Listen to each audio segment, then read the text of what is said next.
L'association Force Cadre a pour vocation depuis 27 ans à accompagner des cadres et des managers vers le retour à l'emploi. Force Cadre organise une table ronde annuelle qui, confinement oblige cette année, nous a contraints à repenser ce rendez-vous en rencontre digitale. Nous vous invitons à suivre nos rencontres digitales, dont le thème du télétravail sera documenté par les interventions de professionnels passionnés et passionnants, que vous allez avoir plaisir à découvrir ou redécouvrir. Aujourd'hui, la question est: télétravail, est-ce une révolution ? Révolution ? Oui, révolution. Si le télétravail répond à la règle de la tragédie grecque, unité de lieu, l'entreprise, unité de temps, on travaille en mode projet, unité d'action à la poursuite des mêmes objectifs. Le télétravail enterre à lui seul deux de ces trois principes. L'unité de lieu, on n'est plus dans l'entreprise mais à son domicile ou en tiers-lieu ou en mode de fonctionnement nomadisme, et l'unité de temps, car la sphère pro et la sphère perso vont dorénavant être mélangées. Seule l'unité d'action demeure. Mais peut-on manager à distance ? Avec le télétravail, nous observons une perte de repères des managers. Ça modifie le contrôle, on ne se voit plus. Certains managers s'en sortent très bien, d'autres éprouvent de réelles difficultés, car n'ayant plus leur équipe sous la main, ils se sentent dépouillés. Qui n'a pas entendu la fameuse citation « La confiance n'exclut pas le contrôle ». Nous avons donc décidé d'intituler ce nouveau chapitre des rencontres digitales « Peut-on co-construire l'écosystème du télétravail sur la confiance ?» Pour en parler, nous accueillons Estelle Gedovardo. Estelle, vous êtes directrice générale de la société Kiseo à Avignon.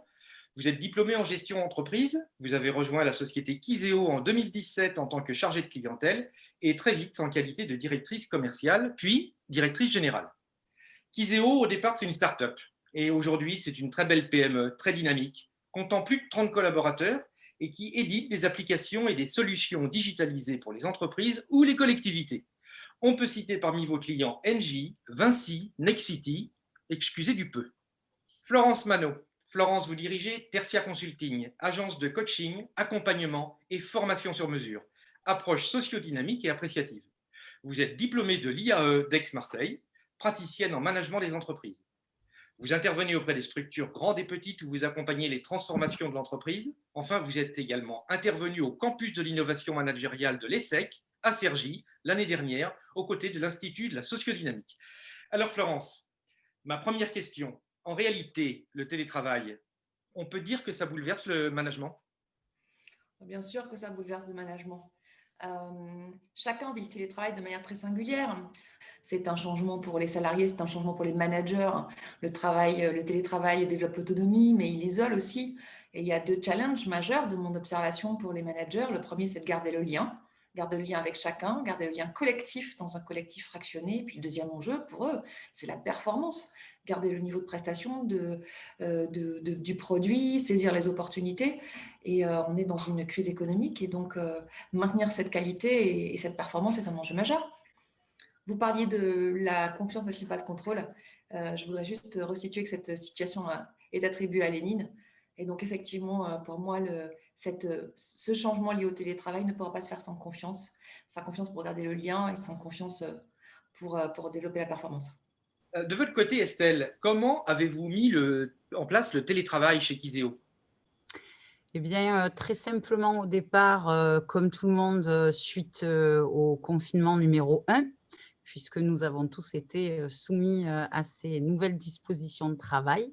Et lorsqu'il fut terminé, nous avons échangé ensemble avec tous les collaborateurs de Kiseo afin de savoir ce qu'ils avaient retenu de ce confinement de positif.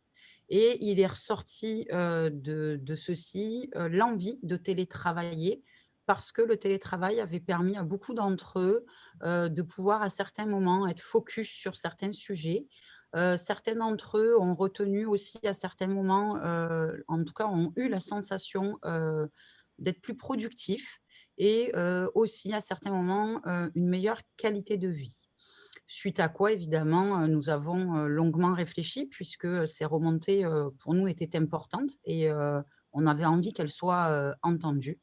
Et nous avons monté un groupe de travail avec un collectif de collaborateurs pour travailler à l'élaboration d'une charte de télétravail afin de pouvoir mettre en place le télétravail dans les meilleures conditions, que ce soit pour l'entreprise et pour les collaborateurs. Florence, Estelle vient de nous parler de charte dans son entreprise. Est-ce que dans vos interventions, vous, auprès des managers, des décideurs, vous avez ce genre de demande ou vous avez ce type d'écho? Oui, je trouve que c'est un très bel exemple. Ce qui est très explicite là et sur laquelle on a été sollicité, c'est ce qu'évoquait Estelle aussi, c'est de capitaliser l'expérience de management pendant cette période inédite. Comment chacun l'a vécu. Estelle parlait aussi de travailler sur les forces. Moi, je suis dans une démarche très appréciative. On a tendance à regarder nos manques quand on veut changer. Je crois que si on veut parler de confiance, il faut qu'on parle des forces. Qu'est-ce que les managers ont appris et qu'est-ce que cela apporte en termes de rebond humain, rebond économique. Donc, on a des demandes effectivement de capitalisation, des demandes de soutien individuel et soutien collectif. On est connecté toute la journée et en fait, on se rend compte que la connexion entre les personnes a perdu de son sens. Et chez vous, Estelle, qu'est-ce que ça a changé dans votre mode de management, cette mise en place de télétravail? Sans prétention aucune, en réalité, pas grand-chose.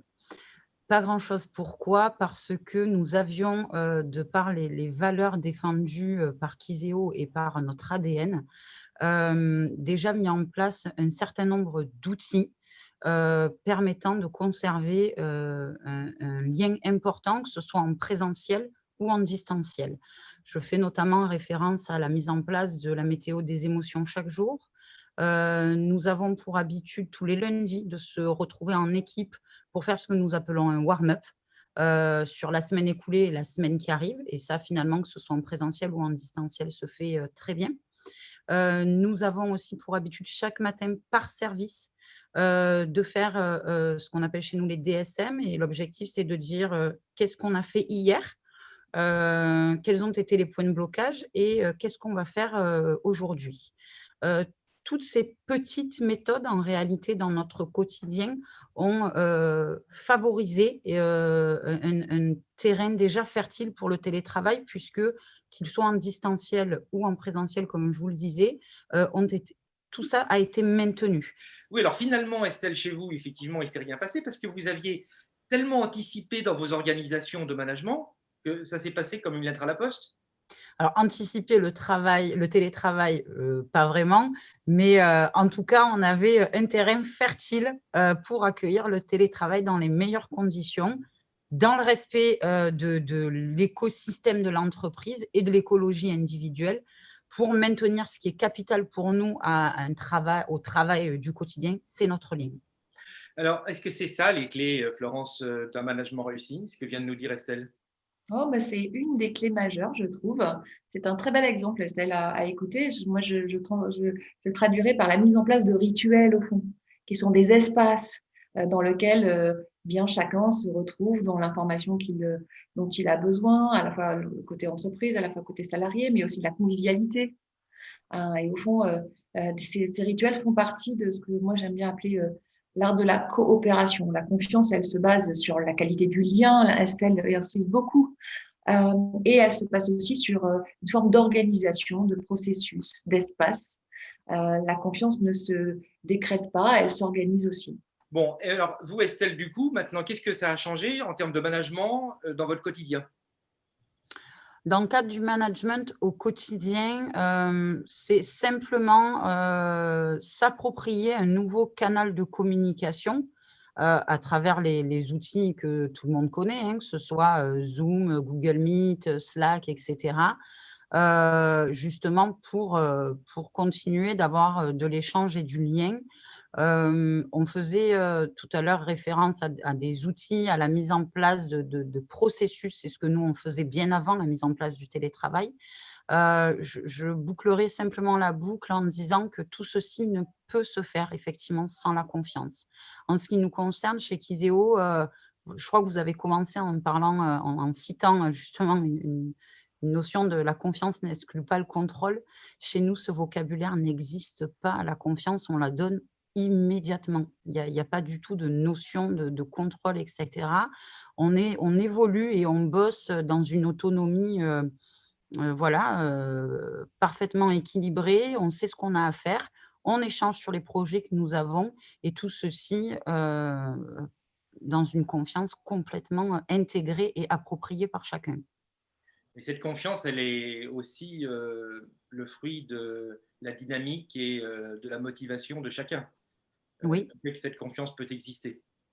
Oui, elle est aussi le fruit de l'intérêt et de l'empathie qu'on peut avoir les uns envers les autres et tout ça, encore une fois, c'est le fameux lien dont nous parlons. Donc effectivement, le télétravail, c'est superbe. L'objectif de la mise en place du télétravail chez nous, c'est pas que ça vienne supplanter le présentiel, c'est pas l'objectif. En revanche, c'est qu'on vienne équilibrer ces 2 modes de travail, dans l'intérêt et le respect de chacun. Estelle, si on devait résumer en 3 mots pour un télétravail réussi. Je vous dirais que ça serait, confiance évidemment. Ensuite, je dirais autonomie et générosité. Alors, Florence, quand vous entendez ces 3 mots-clés, confiance, autonomie, générosité, c'est ça dont les managers ont besoin aujourd'hui? C'est ça leur demande? En tout cas, c'est la demande des équipes, assurément. Moi, j'aime bien ces mots-là. Il y a des mots qui sonnent plus forts aujourd'hui dans le management, dans les besoins. Générosité, vérité, authenticité, agilité.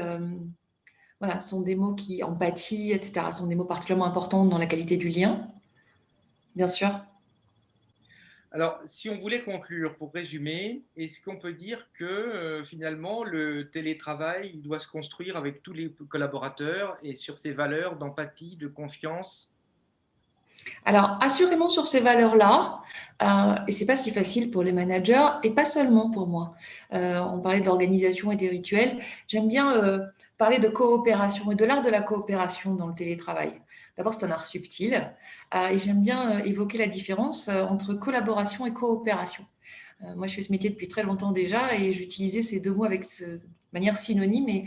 Et depuis que j'ai travaillé avec une équipe formidable de chirurgiens qui opèrent et qui opèrent ensemble, donc qui coopèrent auprès d'un malade, qui m'ont raconté de belles histoires de coopération, eh bien, j'ai réalisé qu'en fait, la collaboration, ce n'était pas la coopération. Collaborer, c'est travailler ensemble. Coopérer, c'est faire œuvre commune, faire ensemble. Et pour moi, le télétravail nécessite à la fois la qualité du lien et toutes les attitudes associées et une qualité de coopération qui est un défi pour les managers. C'est une très très belle conclusion. J'aime bien ce qu'a dit Florence. J'ajouterais aussi, co-construction et authenticité. Donc, à la question, est-ce qu'on peut co-construire le télétravail sur la confiance? Je pense qu'on est d'accord que la réponse est oui. Sans nul doute. Alors, je vous remercie Florence et Estelle pour la participation à cet entretien. Je rappelle, Florence Manot, que vous êtes à la tête de l'agence Tertia Consulting et que Estelle, que vous êtes directrice générale de la société Kiseo à Avignon. Voilà ce qu'on pouvait dire sur le sujet du jour, à savoir est-ce que la confiance est l'élément principal pour construire et co-construire le télétravail. Ne manquez pas notre prochaine rencontre digitale qui traitera du télétravail mis en place dans le Vaucluse, des témoignages, le cadre juridique et des perspectives. Merci à tous nos partenaires dont les logos s'affichent à l'écran qui permettent à notre association de remplir notre mission par et pour les cadres au quotidien.